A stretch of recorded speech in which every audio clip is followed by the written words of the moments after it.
Hello, good afternoon, everybody. Happy Friday. Hope you're looking forward to a wonderful weekend. I am grateful that all of you have decided to join us this beautiful Friday afternoon for the agency's webinar on our health information technology initiatives that we have going on here at the agency. My name is Pamela King, and I am the HIE and HIT Outreach Coordinator for the agency. And just look forward to sharing some information about some of our initiatives we have going on in the state of Florida around health information technology. They include our Medicaid EHR incentive program, promotion of telehealth, promotion of e-prescribing, and governance for the Florida Health Information Exchange. So most people associate the agency and what we have going on with in the state of Florida with the Medicaid programs and with regulation of healthcare facilities, but really we have a lot going on with health information technology. One of those things includes the electronic health record incentive program. We have been offering this program since 2011, and it provides incentives for providers to utilize electronic health records. We started with, back in 2011, allowing people to adopt or upgrade or implement electronic health record systems. The time frame to actually start the program completed in 2016. It is ongoing for those that actually started and did that upgrade or implementation or adoption of electronic health records by that time frame for 2016. So we're really excited to see folks coming in and utilizing the electronic health records that they have adopted or implemented. On your screen right now, just some national statistics of what is going on and how we're doing with adoption of electronic health records nationally. And so we're seeing a really good adoption of electronic health records. And so it's really exciting to see us move forward with utilizing technology in not only the state of Florida, but nationally. Some milestones for our program here in the state of Florida are here on your screen now. So we have a total of unique eligible professionals that have received a payment is almost 9,000. So it's a really nice number to see, much more than we thought initially that we thought would participate are actually participating. So it's really exciting to see this program continue and people not only adopting electronic health records, but actually using them to communicate with other providers. And we'll talk a little bit about that more when we get to the HIE section of the presentation.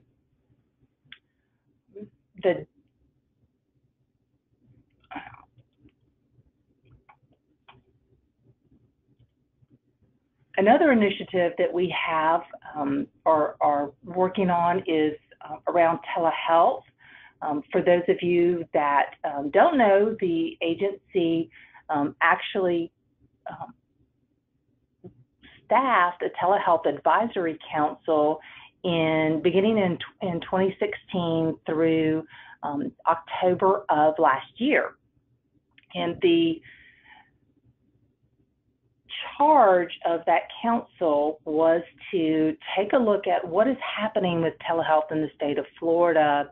What are some of the gaps and barriers to the utilization of telehealth, and how can we overcome those gaps and barriers? How can we increase the use of telehealth, especially in areas where there may be a shortage of physicians? And actually that language and the thought process around using telehealth comes from the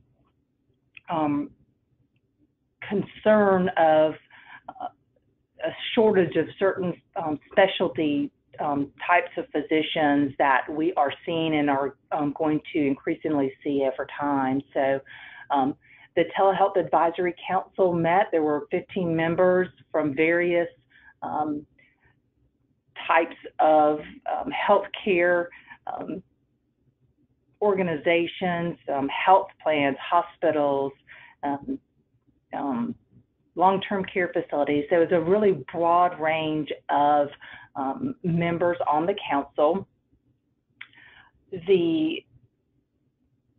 We also, as part of that legislation, did a joint survey with the Department of Health and the Office of Insurance Regulation to find out who is using telehealth, what are they doing, and get some input from the actual providers out on the ground doing the work, using telehealth or not using telehealth, and why they would not be using telehealth. So we got a lot of good information, and a lot of that information, well, all of that information, the reports from both the survey and also from the council are actually available on our website. The website address is up there right now. So it's aka.myflorida.com/telehealth. And there's a lot of really good information in there. Some of the things that the council found after conducting in-depth interviews with folks that are using telehealth and looking at the landscape in Florida, and then looking nationally at where we saw some successes, they identified 5 main sections, but they specifically noted 6 topic areas to clarify the distinction between health insurance coverage and health insurance reimbursement. These are the areas they believe would support expansion of telehealth. And one of the big things was defining telehealth. We found that although there were some definitions of telemedicine in some of the rules that we have in the state of Florida, telehealth was not defined. They supported health insurance coverage parity, health insurance reimbursement parity. They supported healthcare practitioner licensure for where the patient is located. So if the patient is being seen in Florida and you're a physician using telehealth in Georgia, you would also need to be licensed in Florida.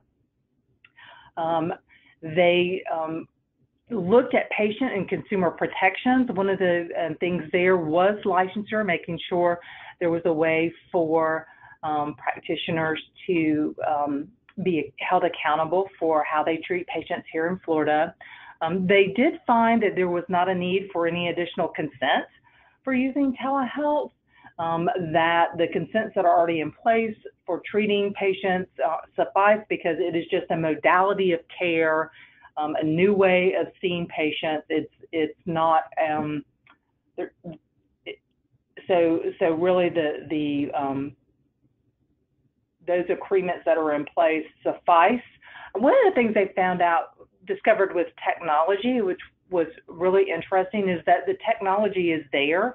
The ability for physicians to treat patients using telehealth are really kind of widespread because of the landscape, the technological landscape right now. People can use their smartphones and have visual conversations with providers.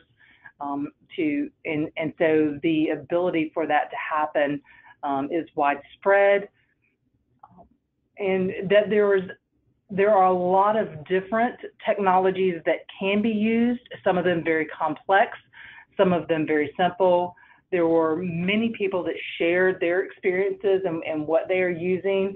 Here's some examples of some organizations that are using telehealth in the state of Florida. The University of Miami actually has a mobile telehealth unit. They take a bus out to some urban areas where it's difficult to get providers in, and they actually treat patients on a regular basis out of that mobile unit. The physicians come in through video, audio, visual, and there is a person on the ground there that helps them do vitals and all that great stuff. So it's a really interesting and unique way to use telehealth and get healthcare where it needs to be. Adventist has a system that they are using. Memorial does a kind of an urgent care like system, and there's many more. The Moores has a big telehealth presence, and the different models are very interesting. We heard from speech pathologists, from audiologists, from physical therapists, respiratory therapists. So it's all different modalities of care that could be done through telehealth. Moving forward with telehealth, there were bills this year that went to the legislature, but they did not pass. So we are looking for next legislative session to see if anything changes on that front as far as any legal changes to law. There are some areas, though, that the agency is looking at. One of the things is looking at the Medicaid fee-for-service rule to see if we can modify that in some way to expand the ability for telehealth to be used. One example is in Store and Forward, and that modality of telehealth. If you think of radiologists where they take a picture and they send it off to be looked at, well, the same thing is done now with dermatology, where an image is taken of a lesion and it can be sent to a dermatologist and they can look at that and make a determination. And so there are areas there where we could potentially use Store and Forward and other modalities. So we'll be taking a look at that.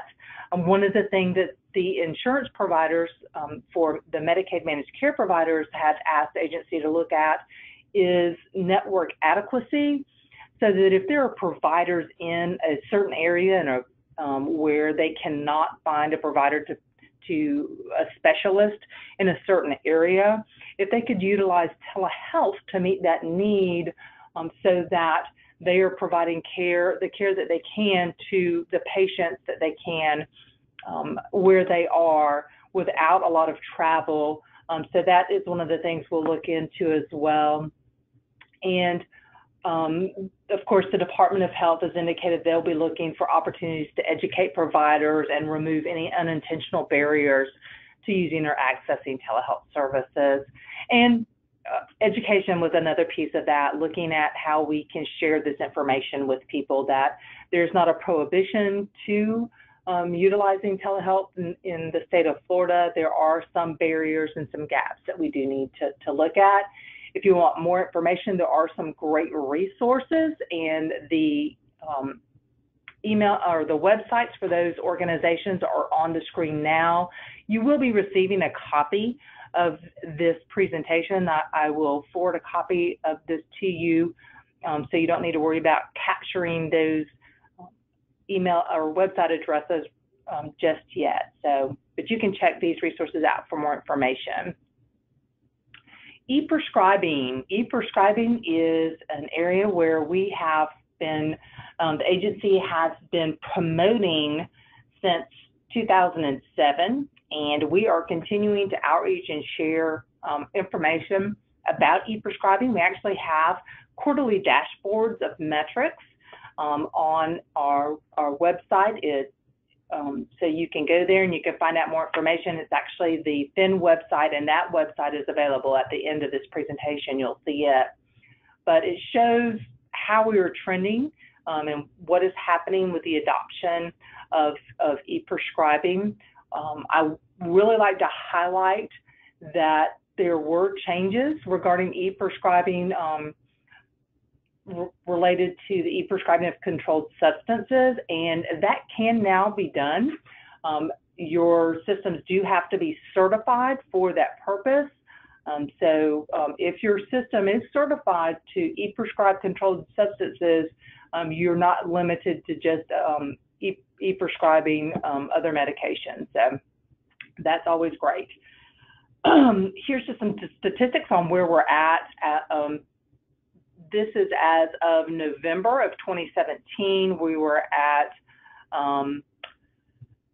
an e-prescribing rate of 75.2%.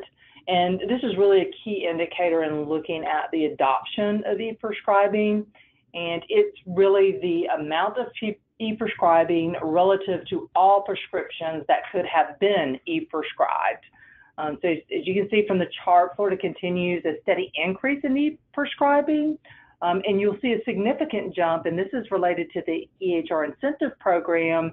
When we started that program in 2011, you'll see that significant jump from 27.1% to 41.3%, and that continuing increase.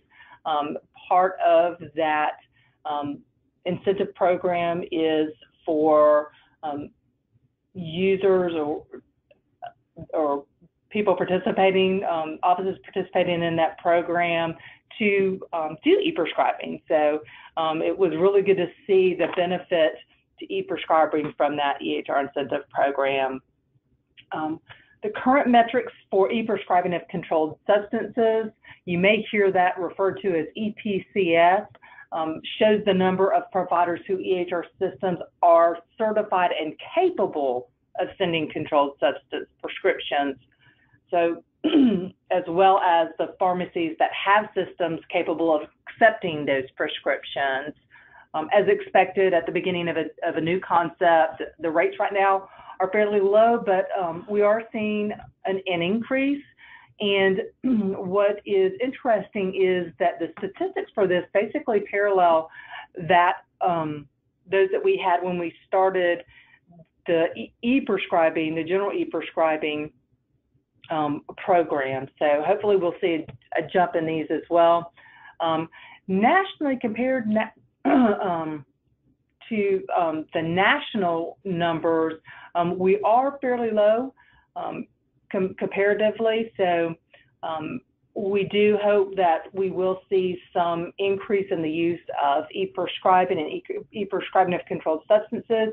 If you are interested in this topic, we do have a webinar, or actually it's a virtual panel. We'll be having some experts come and talk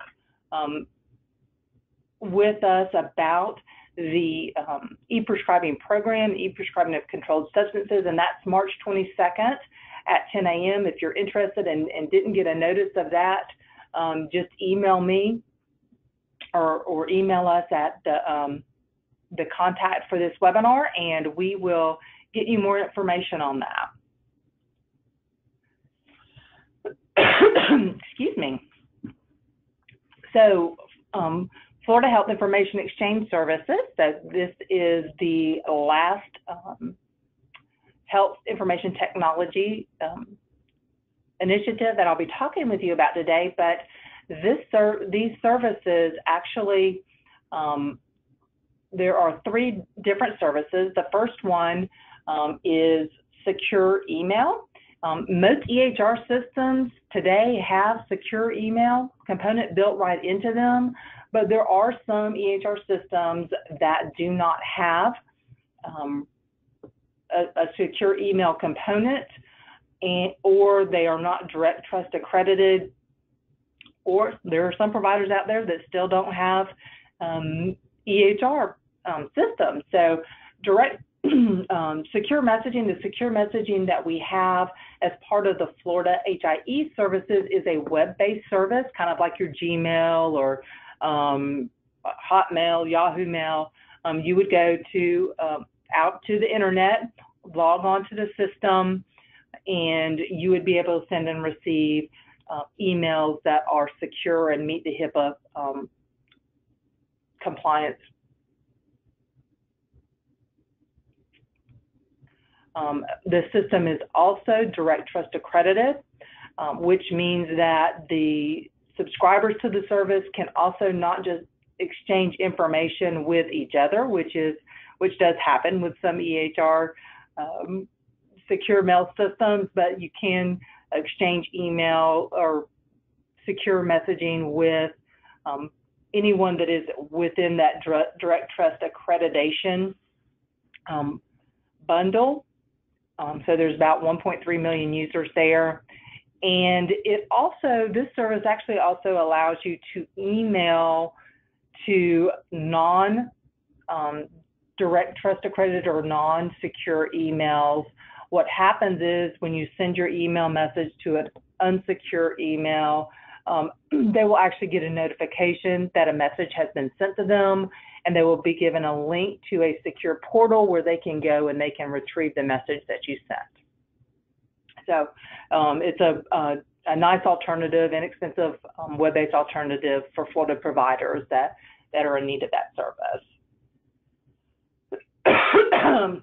When we talk about health information exchange, a lot of people think about query exchange, being able to go into your EHR system, click on a button, put in a patient's name, and pull in information from another EHR system. And so the query model, the query exchange model here in the state of Florida has changed over the years. We recently have moved towards a lower cost platform. So we have evolved into utilizing the national infrastructure. We had started off using a state infrastructure, but we found that those infrastructures were very similar in the way that they exchanged data, and also it added a level of expense when we had that state infrastructure. So we have moved to a national model where Florida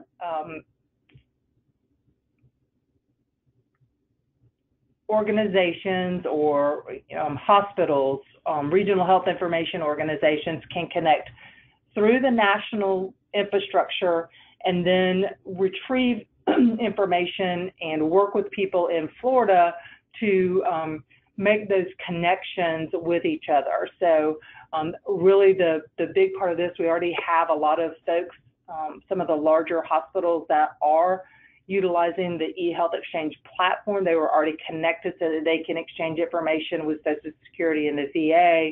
And so really it's just dealing with that policy piece and the people piece at this point to get them to communicate and exchange information. Our flagship service right now with the Florida Health Information Exchange is our Encounter Notification Service. This is the newest service that we have offered, and it is the most popular service that we have. It actually provides notifications and information on patients' encounters at hospitals. So if a patient goes to the emergency department, if they are admitted into the hospital by a cardiologist or orthopedist, notifications are sent to the Florida HIE, and we take that information and we match it with patient panels that are provided to us from subscribers. And then that information goes back to those subscribers, and we actually have 43 current subscribers, 23 accountable care organizations, 12 health plans, 4 ambulatory providers, and 4 hospital systems that are getting this information. And the benefit for each of these subscribers is different in some way. For the payers, the benefit is following up to reduce readmissions, right? The hospital benefit is similar. However, it lets them also know if a patient has been seen at another hospital after they've been discharged, and they can use that to help better do case management in the future and the impact that that's going to have for them. For providers in an ACO, the value-based payment model, of course, allows them to follow up to reduce overall costs. And so it's really exciting to see how these are being utilized, the different information that is of value to each of these subscribers. A lot of times what I hear from folks is, well, what is the return on investment for these services? And so one of our participating ACOs was able to use our ENS service to transition patient care to their offices within 2 weeks on 79% of the hospital discharges. And what that meant to them is they were Medicare patients, and so they were able to bill the Medicare Transition of Care Management Billing Codes, and actually provide the primary care providers were actually able to bill for that, but they were also able to reduce post-discharge expenses. That was a win-win for everybody, for the hospitals in that area as well as for the providers within that ACO. One of the things I like to share with people is that when we talk about return on investment, sometimes it is not the things that we see. Sometimes it's outcomes we don't see. If you guys don't know, this is a Basenji, and Basenjis don't bark. So it's kind of my example of things that have an impact that we might have difficulty seeing or realizing. And really the true value of health information exchange are in instances where medical errors are avoided, or information is where it needs to be, when it needs to be there. And we don't even realize necessarily that impact. I know I have tons of stories about, folks that have had medication errors because that medical reconciliation wasn't done, or the primary care provider did not realize that the patient had just gotten out of the hospital and they were prescribed warfarin when they left the hospital, and they had already been prescribed another anticoagulant by them, and they double up on that medication. So there are a lot of areas where health information exchange can benefit us, and we can realize some true benefits that are not related necessarily to the bottom line dollar. For any information related, here's just some contact information that we have so that you can get more information from our websites. We have tons of websites. We have tons of information out there for providers. And so if you want more information, just check out our website or contact us directly. There's a lot of information. We do have do provide information through our social media sites. So you could always, friend us on Facebook, or follow us on Twitter. We're always sharing information out there. And at this time, I'm going to take some questions. I do see a question here. How many providers in Florida are signed up with the HIE? Lou, I'm going to unmute your phone because I'm not sure which HIE service you are referring to. So, Lou, you are unmuted if you want to ask your question. Yeah, it was about the Florida HIE. Okay, how many providers locally in the state are utilizing that service? Okay, so we have 3 services that are HIE service. They're Health Information Exchange Service. So, are you referring to the query model? No, the transition to care summaries to be able to transfer data, THI. The ENS service. Not the event notification. Okay, so the query model service. Right now, because we are transitioning to that national model, we actually only have 2 organizations that are sharing directly that we know of, because we're assisting those, and that's Orlando Health with Premise Healthcare. So those are our restart organizations. There are a lot of other organizations that are sharing information with providers individually that we are not aware of. So there are some regional information sharing going on in the state of Florida that we don't have data on. I know over in the Panhandle, there's a lot of information sharing in the Big Bend region. There's information sharing going on in the Tampa Bay area, in the Orlando, Central Florida area. There's a lot going on, but they are not, do not utilize or have not reached out to us to help them in utilizing that national infrastructure. So the numbers on that are kind of gray for us right now. Thank you. Sure. Do we have any other questions? You can go to, for those of you that don't know, on your you can go over to the toolbar, and there is an attendee section, and you should be able to click on raise my hand or actually type in a question if you would like.